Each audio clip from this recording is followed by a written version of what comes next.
All right, welcome to another episode of Canine Revolution Radio. We're going to talk about today is potty training, which will apply to both puppies and adult dogs.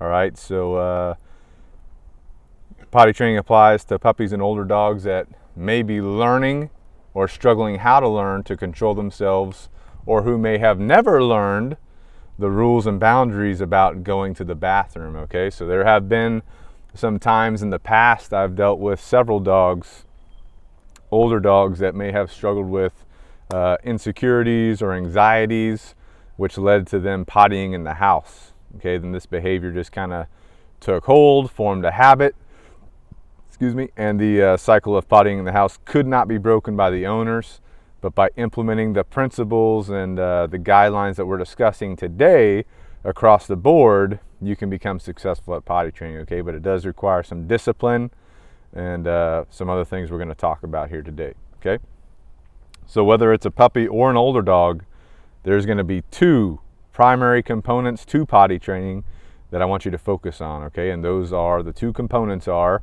structure and schedule, and both of these components must be implemented in order to be successful with potty training, whether it be a puppy or an older dog or whatever. Okay, even your kids still trying to figure that one out. All right, so the first component, structure, has a couple subcomponents we're going to break down, but let me just lay them out for you first. First off, within structure, we have management of your dog, and we're going to talk about this. Okay, then we have supervision of your dog, and then we have rituals and routines for your dog. Okay, so these three subcomponents all fall under the structure component of potty training. Okay, so management, first off, what management is it is what we're doing day in and day out with our dog, when we are with them, what we allow them to do when we're not with them. Okay, so there's a couple key aspects that I want to talk about in regards to management, all right, that I highly recommend. First of all, using a kennel. Okay, so using a kennel allows us to manage our dog's time and energy, especially when we cannot directly supervise them, which is the next component we're going to talk about, which is critical to successful potty training, but training overall. Okay, so using a kennel, think about it this way.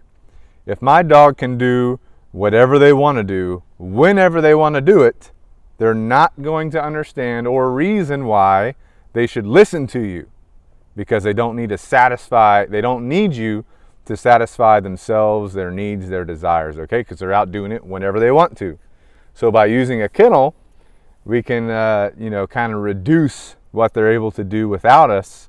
Therefore, the dog will begin to understand and reason why they need to start paying attention to us and listening to us and following our leadership and guidance. Okay, so that's why I recommend using a kennel. We'll talk a little bit more about the kennel here as we get into the nuts and bolts of potty training, but that's the overall reason why we want to use the kennel. Okay, the next piece to the management is, if we're outside of the kennel, let's say that our dog's outside the kennel, we have a couple options as we're going through these potty training stages. Number one, we can use an X pen, which is similar to a kennel, but it's usually like a gated area you set up in your house or outside or whatever, and it's just a way to contain what your dog's able to do. So same kind of concept as a kennel, a little bit different, but an X pen or exercise pen can be utilized to help manage your dog and reduce what they're able to do without your guidance and leadership. Okay, which helps them, again, to reason and understand why they need to listen to you. Okay, the next recommendation would be, if you're not using an X pen but you're outside the kennel, definitely have your leash on your dog, or a tether or some kind of tab line, so that you can provide direct guidance and leadership to your dog if needed. So especially with puppies, what I like to do is have a leash or a slip lead on them, and then I'll tie it to my belt, and as I walk around, the puppy kind of follows me around. That way I can still keep an eye on my puppy or my dog, when they're outside the kennel. Okay, we'll talk more about how we're going to use that leash or tab line or tether line here in a second, as we again get into the nuts and bolts of the potty training system. Okay, and we're going to progress you through how to start it, how to finish it. Okay, but right now we're just covering the overarching kind of framework for it. All right. Okay, then supervision is the next subcomponent of structure. And with supervision, you know, bottom line, we need to supervise our dog and be able to observe what they are doing at all times to build up the habits and behaviors in regards especially to potty training that we want. You know, so you don't want your dog just wandering off in the house. You know, even if they're outside the kennel, if they got the leash on, if you allow them just to wander off inside the house and they wander off to a closet and take a poop, you know, that's gonna degrade your potty training. Okay, so by supervising your dog, always keeping an eye on them, always keeping them in your area when they're outside the kennel, that's gonna be critical to ensure that you can build good potty behaviors. Okay, so like I talked about before with the leash or the slip lead, you know, I can put that on the dog, tie it off to my belt. You know, if I get a long enough one, I can hook it around my waist or something like that. And as I move around the house, my puppy can stay with me. If I have like a longer leash or a tether line or a tab line, you know, I can keep the pup, let's say I'm in my kitchen doing dishes and my puppy's hanging out in the kitchen playing around with stuff on the floor. Then they try to wander off into the living room. I can walk over there, grab the leash, encourage them back to the kitchen. Once they're back in the kitchen hanging out, I could drop the leash, go back to washing dishes. So that's kind of a way you can do that as well. But you always want to provide supervision because you need to be able to, when we get into the process of how we're going to do this, you need to be able to provide guidance. If you discover your puppy or your dog trying to go to the bathroom in the house, you need to grab that leash and take them outside and show them the correct area to go potty at, okay? So that's why supervision is critical because, you know, let's say they do go to the bathroom in a closet or another room where you're not there, and then after the fact you try and correct them for that. That's ineffective. That's going to incur some learned helplessness, meaning the dog doesn't understand why you're trying to correct them. You know what I'm saying? So we have to catch them in the act of potty training, okay? All right, and then the last subcomponent to the structure piece is rituals and routines for your dog, okay? So what do I mean by this? I mean, we need to create patterns and routines and rituals for our day-to-day life so that our puppy can expect what's coming, okay? This is critical because dogs especially are creatures of habit. You know, humans are also creatures of habit, but dogs are creatures of habit. They thrive on routine. So for example, one of the routines I recommend is every single time you take your puppy or your dog outside the kennel, immediately the first thing you do, you take them out to your potty area, you allow them to go to the bathroom. Make that routine so your dog can rely upon that, okay? They know that's coming. They know you're going to give them the chance to relieve themselves. Same thing when you're putting them back in the kennel. You know, take them out to your potty area, let them go to the bathroom, then take them to the kennel, okay? So use that to your advantage, routines. We'll talk more about that when we get into the progression of potty training as well, okay? All right, so recap on the structure piece there. We've got the first component of potty training is structure with 3 subcomponents: management of your dog, supervision of your dog, and rituals and routines that you create for your dog, therefore building reliability, therefore your dog understands what's coming, what you're expecting of them, stuff like that, okay? The next piece will be schedule. Okay, so keeping your puppy on a schedule is crucial to success. Again, dogs are creatures of habit. They're creatures of routine, just like humans. So we need to build a reliable routine to start off with and then slowly adjust that to meet our end goal. So for example, if we get a puppy, you know what I'm saying? That puppy's not going to be able to sleep overnight, you know, without going to the bathroom. They're too young. They haven't had to do that yet. They haven't learned how to do that yet. So we're going to have to get up throughout the night to allow that puppy to go to the bathroom. All right. But our end goal is going to be to sleep throughout the night, whether that be 6 or 8 hours or whatever you're used to sleeping. Okay. So that schedule is going to be critical. You're going to start off with a schedule that's designed and built to provide maximum success for your puppy or your dog. And then you slowly adjust that depending on how you're going, how your puppy's doing, to meet your end goal, which may be sleeping through the night, your puppy holding it for 8 hours while you're at work, you know, something like that, okay? So a rule of thumb is that your puppy cannot hold its potty or your puppy can hold its potty for 1 hour for every month of age. So if most puppies coming home are going to be about 8 weeks old, that's 2 months old. So that's going to be about 2 hours. The puppy should be able to hold its potty. Some puppies can't do that. We've got to teach them how to do that. You know what I'm saying? But 2 hours is what we're looking for when the puppy does come home. A quick side note would be if you're talking to a breeder, if you're talking to someone, you're getting a puppy, and they're trying to send that puppy home to you earlier than 8 weeks old, that is a red flag. Okay, puppies should not be coming home earlier than about 8 weeks old, so that would be a red flag. And we'll cover that in a separate podcast, but I do not recommend getting a puppy from a breeder or anyone who's trying to send them home earlier than 8 weeks. And if you have a question about that before we cover it in the podcast, reach out to us. We'll explain it. We'll talk about it. Okay. All right. So back to schedule. We want to create a consistent and good feeding and water schedule for our puppy. Okay. And then we're going to adjust that based on how the puppy's doing after a couple days. Okay. So let's say the puppy gets home. They're 8 weeks old. We expect them to hold their potty for 2 hours. Maybe my feeding time in the morning is 7 a.m. Okay, so let's say I get up at 6:30, take my puppy out to the bathroom. Part of my ritual and routine, I get up, I take my puppy out. Okay, they go to the bathroom.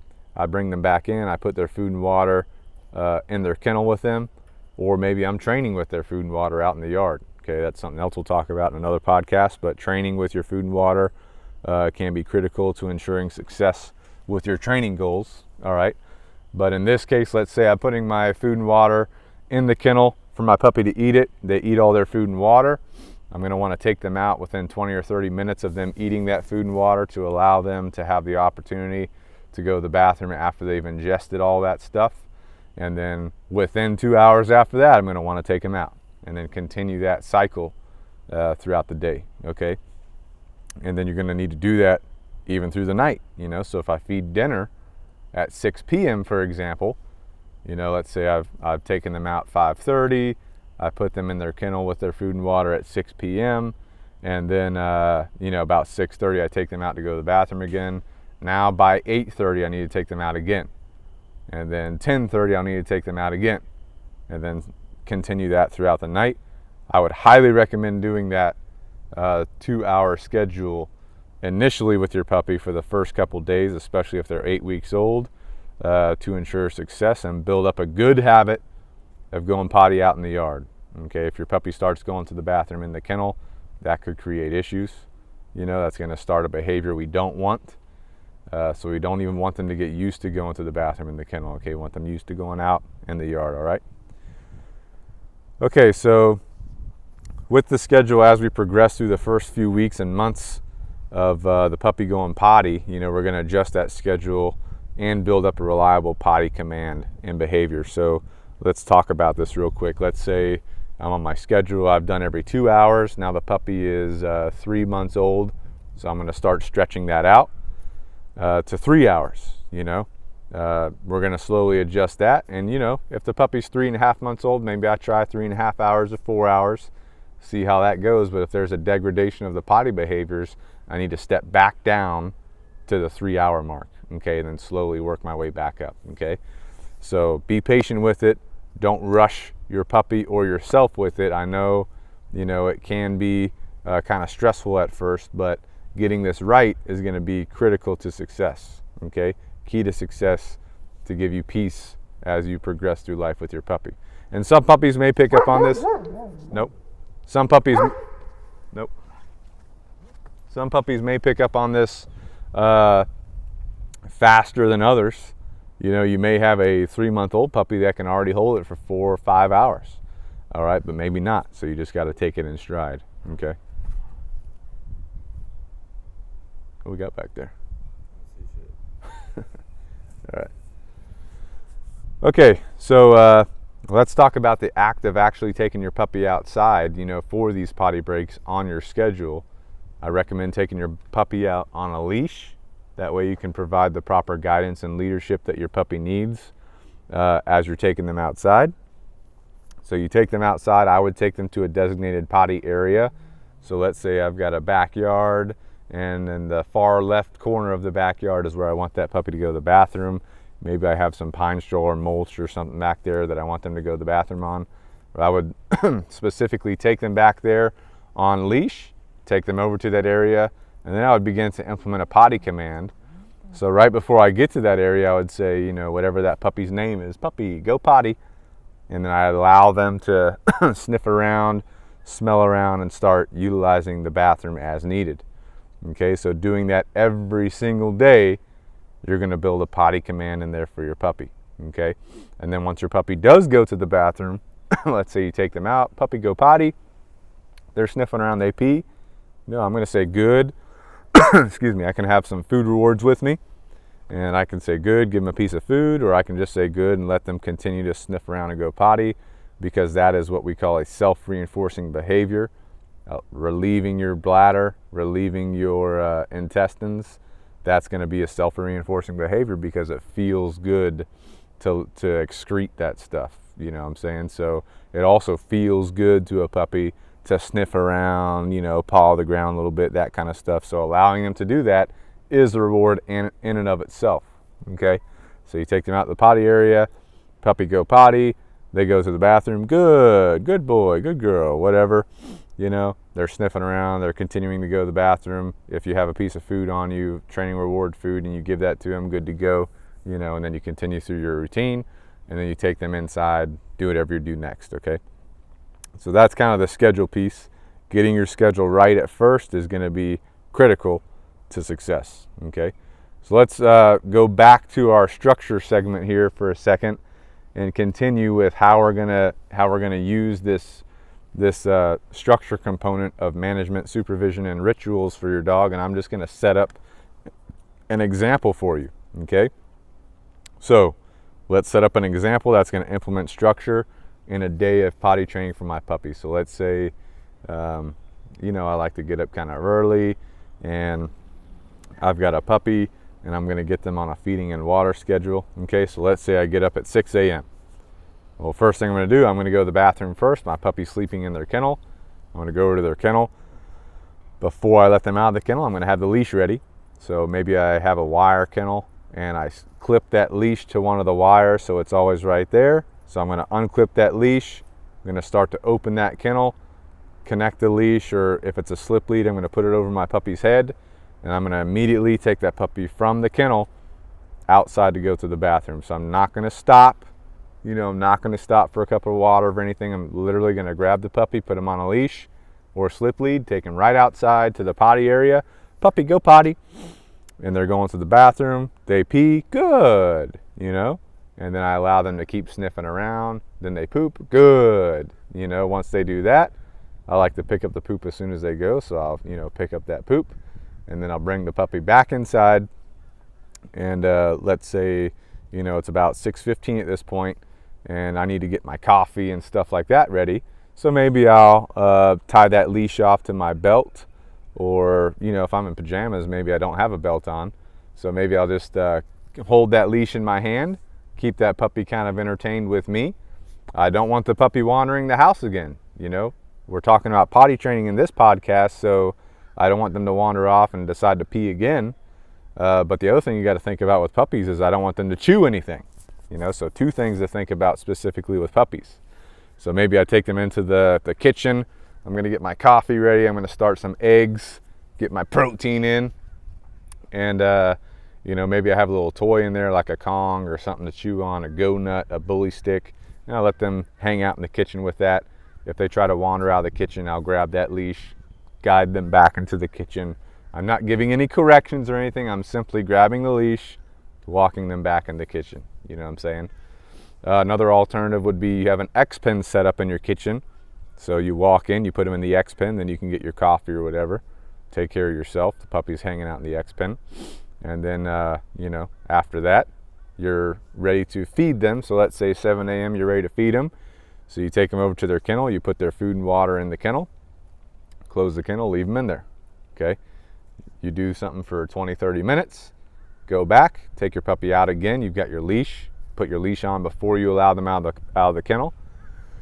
And you walk them around. or you don't walk them around, you take them straight out to your potty area and you allow them to go to the bathroom again. You know what I'm saying? So you take them out to your potty area. Puppy, go potty. They're going to the bathroom. They're good to go. Good. You know, they pee. Good. They poop. Good. All right. You clean up your poop. Take your puppy back inside. Maybe this time you have a piece of food. You say good. Give them a piece of food. Take them back inside. And then it's about time for you to go to work. So you put them back in their kennel. And then you're off to work. Okay. And then from there, your schedule, you know, your work schedule is going to dictate how you can adjust your potty schedule. So maybe you have a friend or a family member come over to help you let your puppy out, you know, while you're gone throughout the day. So we're going through the day, we're giving potty breaks as needed, according to our puppy's age and how they're doing with the potty training. Excuse me. And then let's say it's evening time or back home from work. We take our puppy out again to go to the bathroom as soon as we take him out of the kennel. And then maybe we're hanging out in our kitchen, or maybe this time we're in our living room. We're gonna read a book for a little bit. So we set up our X-Pen in the living room, or we have our puppy on a leash in the living room, and we're keeping them in the living room area. We have some bully sticks, we have some toys, whatever. You know, they're entertaining themselves. And then, you know, they're hanging out. We take them out to go to the bathroom around, you know, 5:45. Bring them back in, feed them again in their kennel at 6 p.m. About 6:30, we take them out again after they've, you know, eaten their dinner. Puppy, go potty. Once we get to that potty area, allow them to go pee and poop. Once they do that, what do? Clean up the poop. Like they clean it up right after they do it, you know.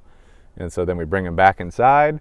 Maybe we're hanging out in the kitchen area at this point. So we set up the X-Pen, we keep the leash in there, keep them entertained, stuff like that. And then before we go to bed, take them out to potty again according to our schedule, depending on our time frames there, and then we'll wake up throughout the night to go to the potty. So that's kind of what that potty schedule and routine and structure piece is going to look like. Okay, being routine, being structured, having that schedule is critical to your success, like we've talked about.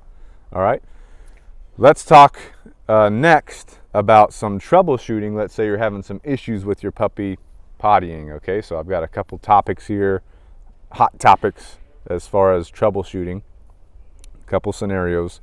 First of all, let's say that you're having an issue with your puppy between dinner time and the first time you wake up in the middle of the night to go to the bathroom, where the puppy's going to the bathroom in their kennel after you go to sleep, but before you wake up for the first time in the middle of the night. Okay, one thing you can do to alleviate that and help your puppy get through the entire night or longer periods of time at night without having to go to the bathroom is, number one, having a cutoff time for your water. You know, so I would recommend after you're done with your evening meal, food and water, that's your cutoff time. So you cut off the water, and then after dinner, no more water for your puppy. That way, you know, nothing goes in, therefore there should be less that needs to come out. Okay, so that's one thing to think about. Number two, taking a short walk before you go to bed for the night. So let's say I like to go to bed at 9:30. You know, maybe 9 o'clock, I take a 10-minute walk with my puppy, just out on the street, out in the neighborhood, around the yard, just to get all the puppy systems pumping, and that should help the puppy get rid of everything that's inside them, you know, so pee or poop. Okay, that can be a very good way to help your puppy be able to hold themselves and control themselves a little bit longer, you know, especially at those nighttime periods. And maybe you might need to do that before you go to work for the day. You might need to do that before you go to bed for the night, you know, to kind of help. So this whole schedule and structure that we're talking about, I'm not even going into the training piece. I'm not really going into the exercise piece. I'm not going into engagement, all these other things that we recommend with puppies. I'm specifically trying to stick with potty training on this one, okay? But before you go to work, before you go to bed, maybe a good idea, short 10-minute walk with your puppy so they can kind of pump their systems, get it all out of them, you know? Think about it, if you're a gym goer, you go to the gym, you know, let's say you hit the gym, you're starting to lift some weights, you're starting to do some cardio. I don't do a lot of cardio, but let's say you are that type of person that is doing some cardio, you know, you might have to go to the bathroom, so you might have to take a break from your workout, go hit the head, come back, good to go, you know, so same kind of concept there with our puppy, okay? So that's the first scenario. Second scenario is, let's say that you're hanging out in your house, and you've kind of slacked a little bit on your supervision, maybe your puppy's 4 or 5 months old, you kind of slacked a little bit on your supervision, you think you're good to go, then all of a sudden you catch your puppy around the corner and they're trying to go potty in the house. Maybe they're sniffing something hardcore, they're starting to squat over. I don't want you to freak out. All you're going to do is you're going to walk over to your puppy, grab the leash, take them outside. You're not rushing. You're just calmly grabbing the leash, taking them outside, take them out to your potty area, go potty, and you go back into your same potty routine, okay? Your puppy is going to reflect your energy. So if you notice that they're trying to go to the bathroom and you start freaking out, that's going to create some frustration. It can create some anxieties for your puppy. So just be calm about it. You know, you catch them doing it, go over there, grab the leash, take them outside. If you don't have a leash on them at this point, you're kind of reducing some of the structure that you're doing. Well, then you need to have a leash easily accessible. So you clip a leash on their collar, put a slip lead on, take them outside, go potty, in your potty area, good to go, okay? Let's say another scenario on the same category. Let's say your puppy has gone to the bathroom and now they're away from the potty. You didn't see them doing it. You see them walking around the house. You're like, oh man, what'd you do in that room over there? You walk over there, there's a pile of poop in there. Uh-oh. You know what I'm saying? You cannot get into your puppy for that. You're simply going to have to clean it up and keep moving. Okay, so a good thing to do would be as soon as you notice it, just go over to your puppy, take them outside to your potty area, go potty, let them have the opportunity to go potty again. Then you clean up their mess when they're inside the house. And at this point, you identify, hey, I need to tighten down on my structure. I need to tighten down on my supervision and management piece, okay? Do not grab your puppy, go over there, shove their nose in it. Horrible idea. Your puppy's not going to understand why you're doing that to them, okay? So I know it's hard, but if you catch them after the act of doing something in the house, you've got to completely just be calm about it, take them out to your potty area, you know, not make a big fuss about it, and then clean it up, okay? But if you do catch them in the act, remember, grab that leash, take them outside to your potty area, good to go, all right? And then that goes for if you find a mess in the kennel as well. So if you've got your puppy in the kennel and then you come home, let's say you're coming home at lunchtime from work to let them go to the bathroom and you find a mess in the kennel, it's already done. You can't be mad about it. You know, so you got to be calm, take your puppy out to the potty area, go potty, and then you simply got to clean it up, okay? So that's kind of how you're going to handle that. But something you need to identify if you do find a mess in the kennel. Okay, I've identified that there's a mess in the kennel, so a couple things you should be thinking about. Number one, maybe I need to reduce the amount of space that I've allocated for my puppy in the kennel. All your puppy needs is enough room to turn around, lay down comfortably, and stand up comfortably, okay? And be able to turn around comfortably, all right? So if let's say you've got a puppy Rottweiler, for example, you know that's going to be a big dog, so you go ahead and get them a big kennel, and you, as a puppy, you're giving them the entire kennel. Well, that's probably a bad move because that puppy can go potty on one side of the kennel, come back, lay down on the other side. So by using a divider, reducing the amount of usable space in that kennel, it can help eliminate those types of situations, okay? But the other thing to be thinking about if you're finding mess in the kennel, especially multiple times, is number one, am I giving too much space in the kennel? Number two, do I need to walk my puppy before I expect them to stay in there for longer periods of time to help work all the potty out? And then number three, you know, maybe I need to adjust some of my schedule. Maybe I need to allocate more times to go potty in my schedule. So instead of every, 2 hours, maybe it's every hour and a half. Or maybe I need to adjust my feeding times. Maybe I need to feed them earlier because I have to go to work early or something like that. So a couple things you're going to have to change, all right? Okay, we talked about structure. What are the 3 subcomponents of structure? We have management of your dog, supervision of your dog, rituals and routines for your dog, okay? We talked about using a kennel, using an X pin if you want to do that, using a leash, not allowing your puppy to free roam the house without supervision, keeping an eye on them, keeping them in the same area as you. Your rituals and routines that you do day in and day out are going to be critical. The biggest one, every time that you come out of the kennel, you get to go out to the potty area. Every time before you have to go into your kennel, you're going to go out to the potty area, okay? So keeping that consistent is going to be critical. Then your schedule. Don't forget the rule of thumb with your schedule, that your puppy can hold its potty for about an hour for every month of age.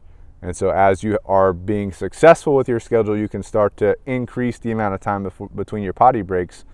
But at first, you're going to have to take them out quite a bit, especially if it's a young puppy. If it's an older dog that may be struggling with anxieties or insecurities, you know, still start off with a shorter amount of time between your potty breaks, you know, maybe every 3 hours or 4 hours, to help build success for them, okay? And then we talked about a couple scenarios that you may find yourself in, such as finding your puppy, or your puppy goes to the bathroom in the house, or you catch them in the act, finding a mess in your kennel, implementing a short walk between long periods of time in the kennel to help them pump everything out of their systems. So that's going to be critical to success as well, okay? But as with everything, be calm, be confident, be relaxed with what you're doing. In your mind, make sure that you're confident in your leadership and you have your end goal so that you know where you want your puppy to get to, okay? But yeah, thanks for listening in today. Hope you guys enjoyed our discussion on potty training for puppies and adult dogs. We will have a link to an article on our website that also goes through this. And if you have any questions, comments, or concerns about the topic or some of the scenarios in here, you know, you can reach out to us on Facebook, Instagram, YouTube, email, text message, whatever's easier for you, okay, through our website or our social media outlets. And, you know, if you guys have some things we did not cover in this podcast that you would like us to talk about in regards to potty training, let us know. We can always do a revised version and go through some more stuff, okay? But quick overview on potty training. I know it can be frustrating sometimes. I know there's a lot going on. I know life is busy, you know, but getting this right, building up the good habits and behaviors are going to be critical to the long-term success of you and your dog, all right? So I hope you guys have a good one. Train hard, play hard, have fun with your dogs. We'll see you next time.